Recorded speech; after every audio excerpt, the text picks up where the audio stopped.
he comes, here he comes. There's the trumpets, there's the drums, here he comes. Ah yes, it is me. This is Old Buzz with another video. Today we have a 1946, I believe, radio made by Gilfillan, or Gilfillan, or Gilfillan. And what's that music? Where'd that music come from? Oh, come on. I didn't say Gilligan. I said Gilfillan, or Gilfillan. There it goes again.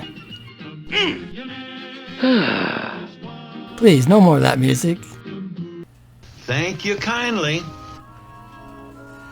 This radio was made in Los Angeles, California. I've got the plate here. Can you read it? It says it's the Gilfillan Brothers Incorporated, Los Angeles, California. Model, what is it, 56B. There it is. Oh, how nice. I've had this quite a while. Been sitting in my house for about 5 years, collecting dust. We all do crazy things when we're desperate. It's got 1, 2, 3, 4, 5 tubes. So another All-American 5. Not again! Looks like there's a cap here. A couple of IF cans here. Let's take a look at the underbelly of the chassis. And it looks like it had quite a bunch of work on there. That looks like a bunch of 50s capacitors, if you ask me. You think this is going to work? I'm thinking about just plugging it in and testing it without even changing anything. This is the first Gilfillan radio I've seen, so I guess there are not too many of these out there. But let's take a look at the cabinet, shall we?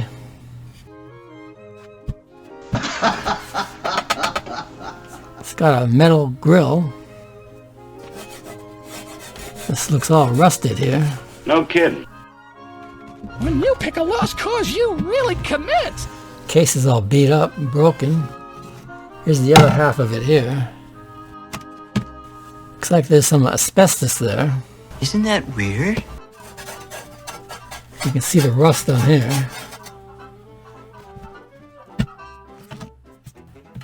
There's the plate that probably goes on the bottom. And I've got a couple knobs here. I don't know if these knobs are original. Let's take a look at them. They're mismatched. Beautiful, ain't it? So those probably some type of replacement from another radio. This was the radio that I used the loop antenna as a model for my other radio that I was doing. Which one was that? It was the Sentinel radio. Remember that? I wound my own antenna. So this one belongs to this one.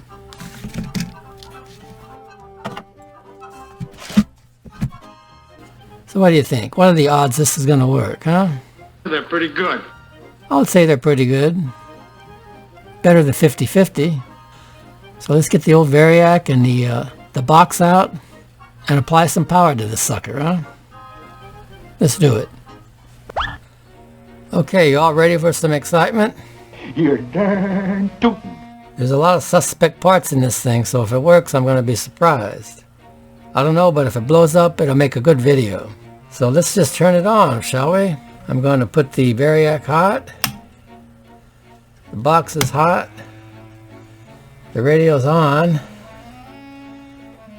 It's hooked up to the loop antenna back here.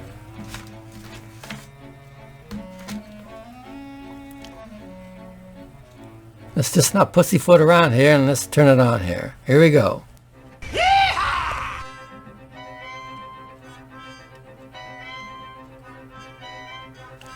Okay, we got 30 volts going into it. You can see that right there. Doesn't look like it's drawing much current. So that's good. Let's go up higher.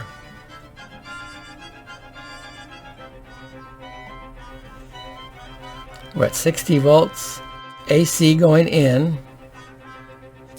This will be the DC B plus voltage. It looks like we got some movement here, although not much. 0.2 volts. Oops. You bonehead. I got it on AC. Oh, brother. You gotta put it on DC. Oh. That's 37, 38 volts DC. So that's looking good. Let's go up higher.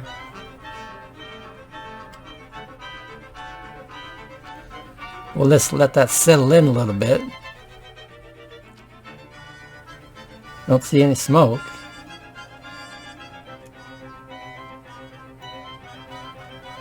Nothing coming out of the speaker.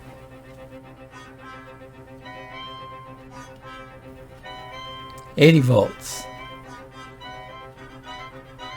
It's got 80 and 80. Let's go to 90. Let's see if we hear anything.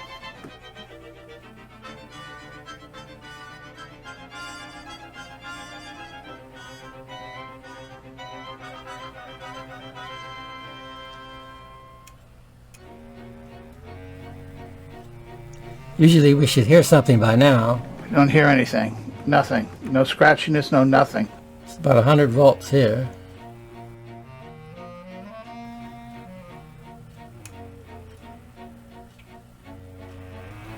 Whoa.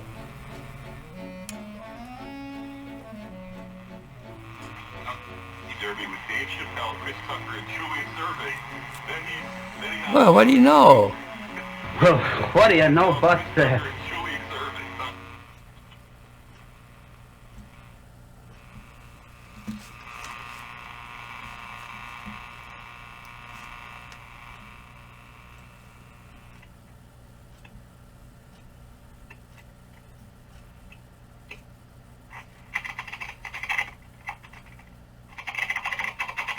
We had one other listener write in to follow up from our unemployment episode. Very good, Buzz. Very good. Hey, so I'm wondering what the statute of limitations is of how long they can ask you to pay stuff back if they found that they gave you too much unemployment. And this is one of those things that's good. Duh. Oh my God! Not again! Is this radio haunted?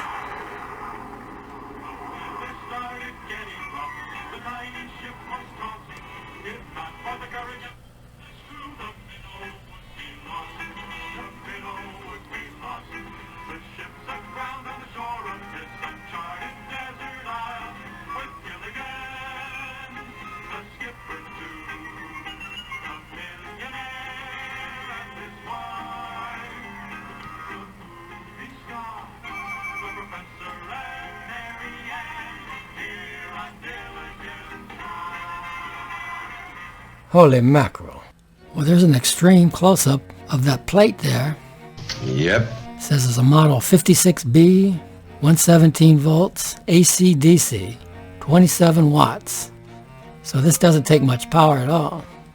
You know, I'm going to have Dickel research this company, find out the proper way to pronounce that, see if there's any interesting goodies on this company. That should keep him busy, huh? On the other side of this plate is a schematic. Is that cool or what? It's always nice to have a schematic on the radio. Well, it looks like Buzz has put me to work trying to find out about this radio. Let's see here. Let's just type Gilfillan Radio in Google and see what we get. What? The radio from Gilligan's Island? What the hell? Let me do this again. Oh wait, here we go. The Gilfillan Brothers, located in Los Angeles, started in 1915 making automobile components. Then in 1921, they entered the radio industry. They continued making radios till around 1950. The name, I believe, is Scottish. It's pronounced Gilfillan. Gilfillan. So, Buzz, it's not Gilligan, it's Gilfillan. Here's a rare film clip of the three Gilfillan brothers, Manny, Mo, and Jack, visiting their ancestral home in Scotland. Look at the size of this shack. Train leaving on track 4. What's the matter with you? This is a castle, you nitwit. They say there's a lot of ghosts in castles. That's a lot of baloney. There's nothing in here to be scared of. The Earl will see you new. This way, please. Hey, Mo, is my slip showing? No, go on. There you go, Buzz. Mission accomplished. Now, do I get a bottle of whiskey for all this work? Hootman! I've had the radio on for quite a while, and there's no hum or anything coming out of it. That's impossible. Should I actually replace these capacitors or leave those in there? Yes, it's puzzling. Now, looking at this closely, these solar capacitors may be original. If you look at the solder joints, looks pretty much factory.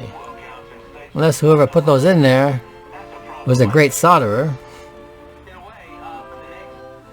I want to take off this grill here and see what we can do about it. It's held in there by some tabs here, see? Let me loosen those and we'll take a look at it.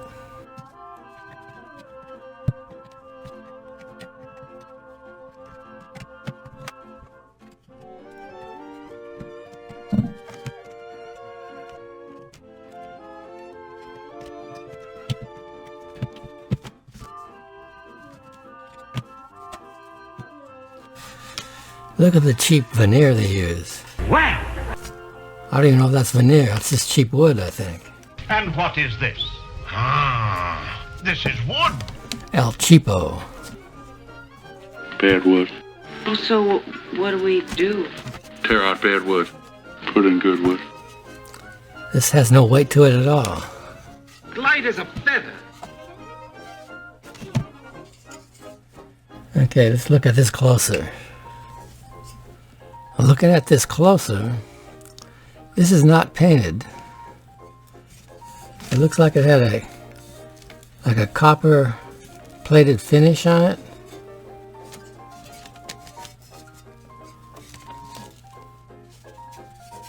But this is rust here, right here.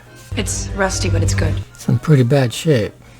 It looks like a job for Super Chicken. Too bad it's so damaged. So why don't you fix it, meathead, huh? Maybe we can get some metallic copper paint or something, huh? I don't know. Let me see if I can scrape some of this rust off and see what happens. I'll do that off camera. Well, there it is after a wire brush and some steel wool. It actually looks better on camera there than it does in person. It's got this crud on there. It's like rust, but it could be some type of corrosion. I don't know. I think I'll pull a John from Arkansas and soak this in vinegar. Can't hurt, right? Some of the stuff is really deep pitted in there, so let me try that.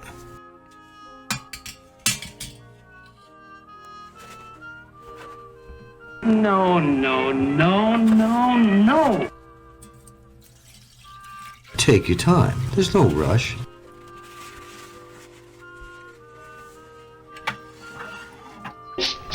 Smells good.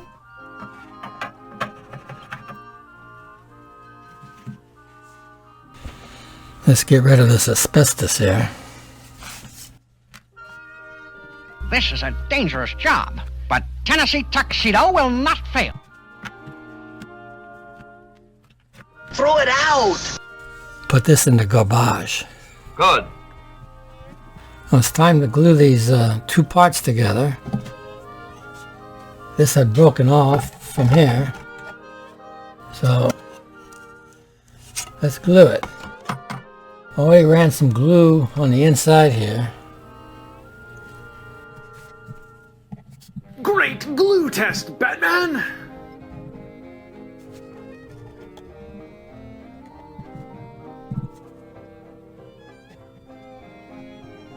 Titebond 2 is weather and water resistant. It can also be used for all your interior stuff if you want, so we can default to this glue for everything. It does have a faster tack time than similar glues. Now, that can be a good thing because what it does is it lets us remove the clamps from our project more quickly.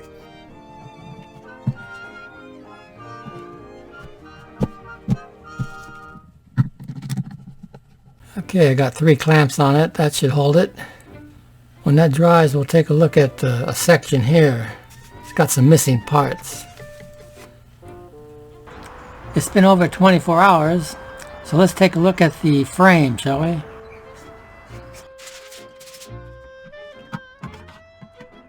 You see all this dirt here it took off. Dirt or rust, I don't know.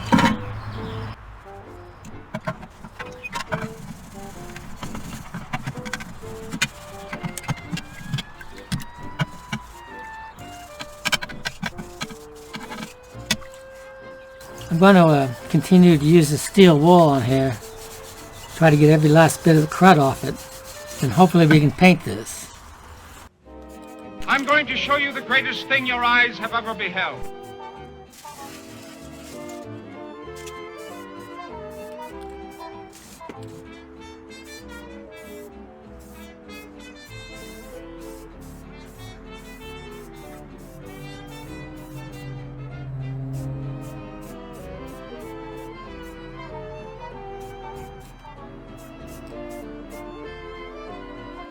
Now I'm going to use this Rust-Oleum specialty metallic copper paint. Now I was reading on the internet, there was some chick who did a test of 5 different copper paints, and this one scored the best. Now do you think this paint is going to look like this cap? How many times have you bought metallic paint and the cap all looks real neat? Then when you buy it, it looks like crap. I have many times. So hopefully this will look like this. The pictures that that chick showed on her website there look pretty good. So let's give it a try. Although it's kind of chilly today, it should be warm enough to paint. So let's see what this looks like. Here goes.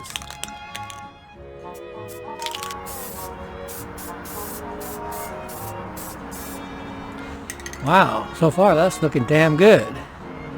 But now I think I can safely say that your time and money have been well spent.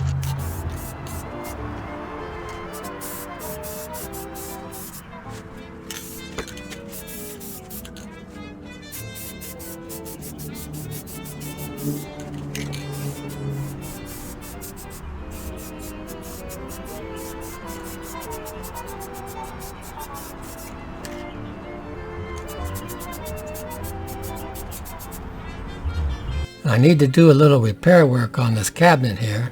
Then do it. This is the bottom of the cabinet. And you see this piece here that goes across? This piece is missing over here.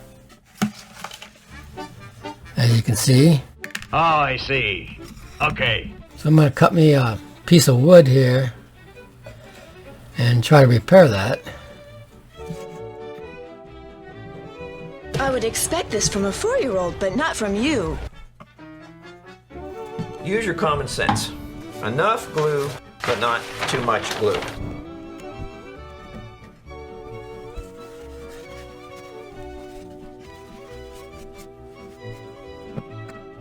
For some moments in life, there are no words.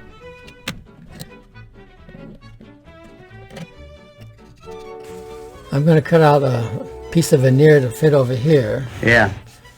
So once that's covered, then I can sand this part down and put a new veneer on the top. Yeah, sure.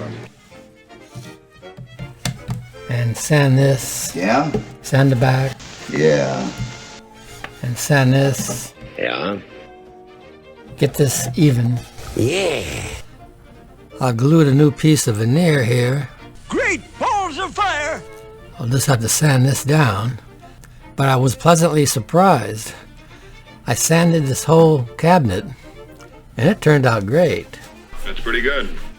Look at this. I'd like to stroke it. Me too. I must apologize to this cabinet because I didn't think that veneer looked good at all, but after sanding it down, it looks good. Oh, thank you, honey. Got this nice and even. You gotta be proud.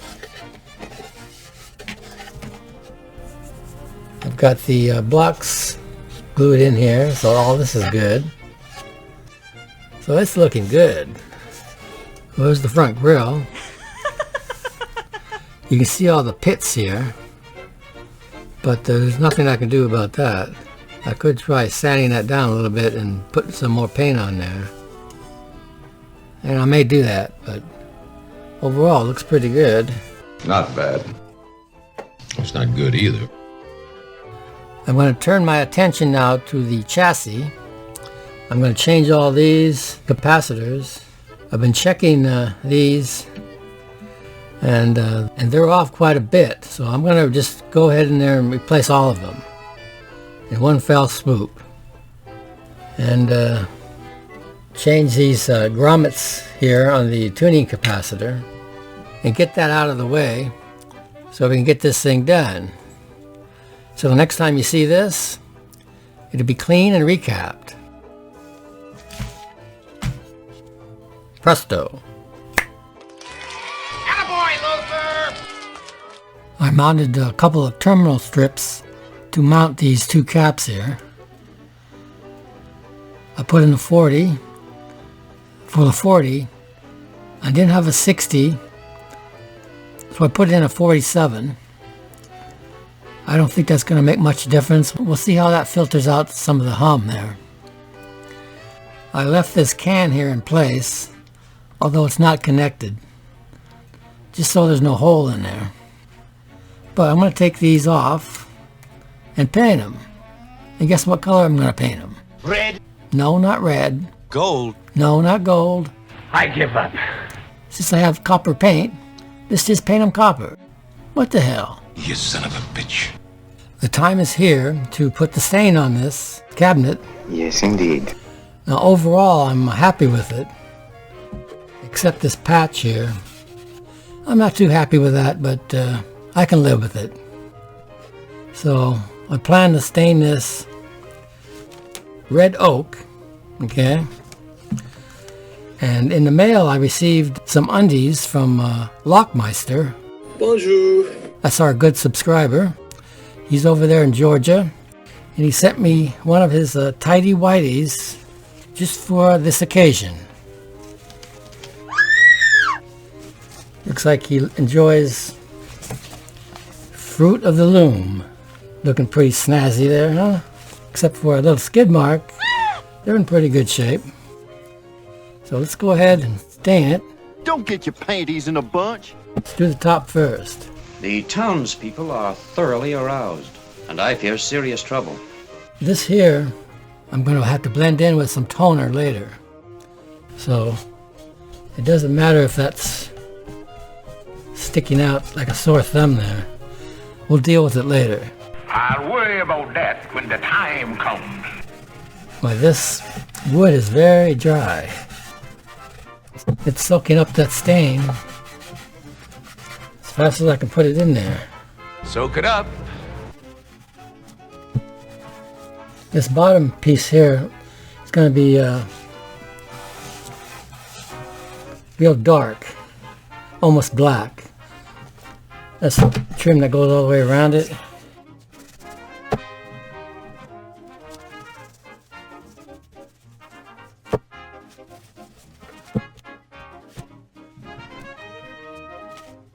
Should have wore 2 gloves.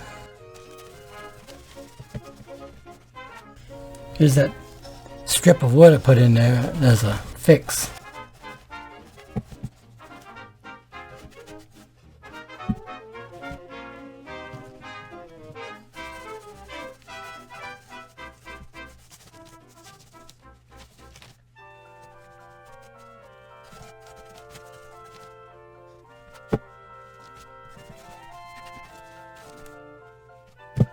Okay, that's stage 1.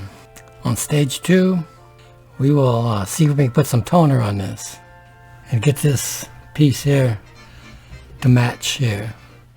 Overall, it looks okay. Nothing to write home about, but then again, this radio is no museum piece, that's for sure.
To explain to friends dear the reason we two are apart.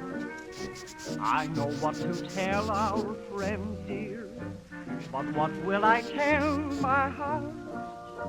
It's easy to say to strangers that we played a game from the start. It's easy to lie to strangers, but what will I tell my heart? When I smile to hide all the tears inside, what an ache it will bring. Then I'll wander home to a telephone that forgot how to ring. I could say you'll soon be back, dear. To fool the whole town would be smart. I'll tell them you'll soon be back, dear. But what will I tell my heart?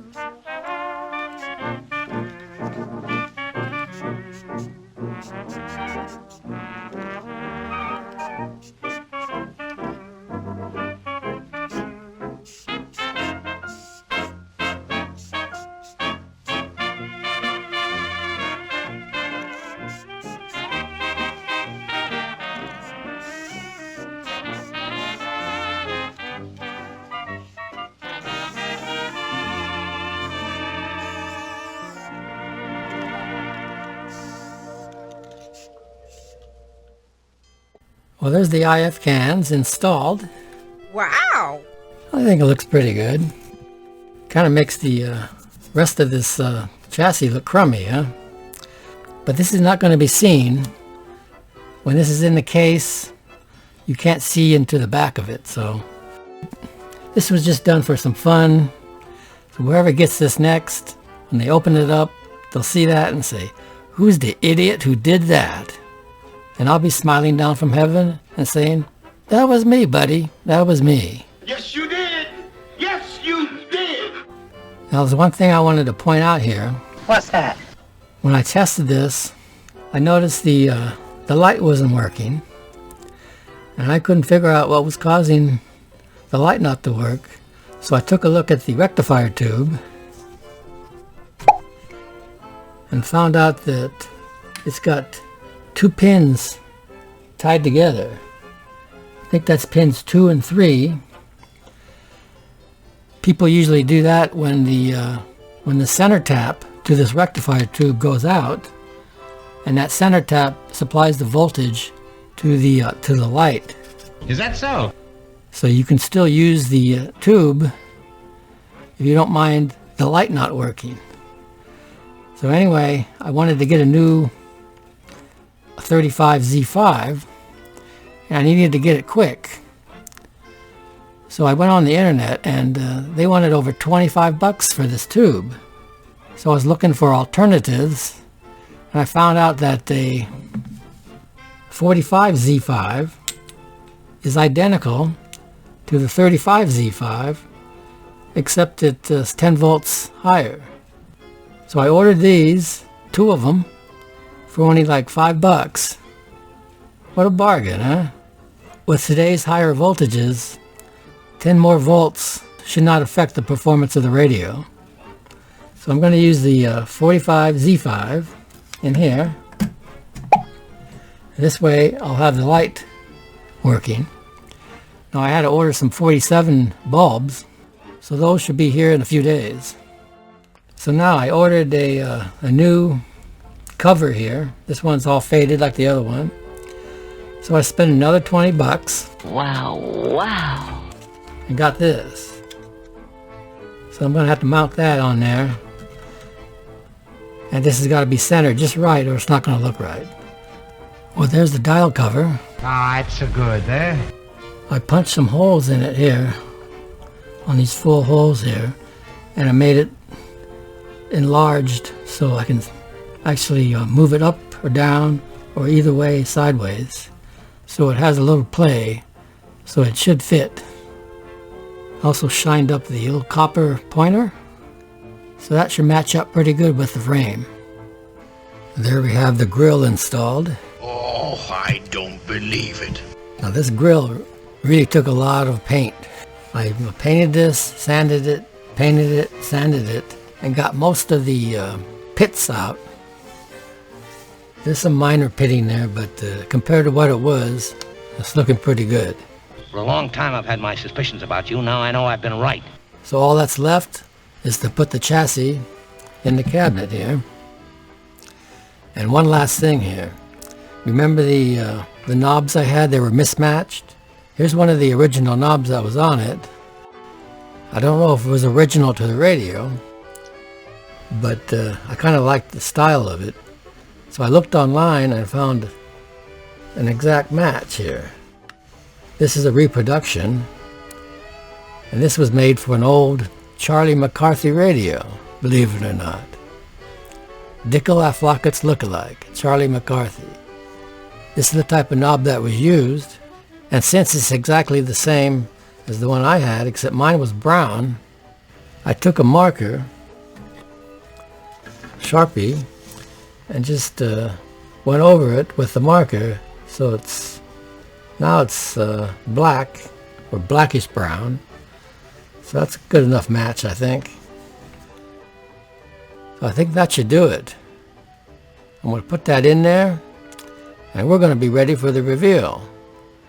This thing took a lot of work, and I'm sure glad it's done. So you all want to see the reveal? Sit tight, you're going to see it. Oh, boy. Okay, here we go.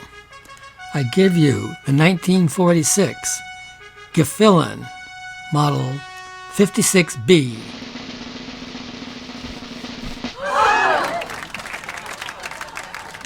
I was about 10 years old when this song came out. I liked it way back then, and 59 years later, I still like it. Just take a listen.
Well, sadly, the time has come.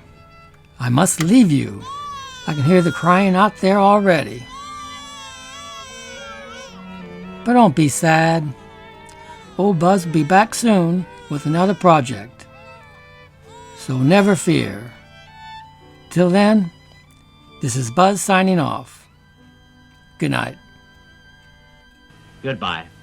Look after yourselves. Don't do anything I wouldn't do.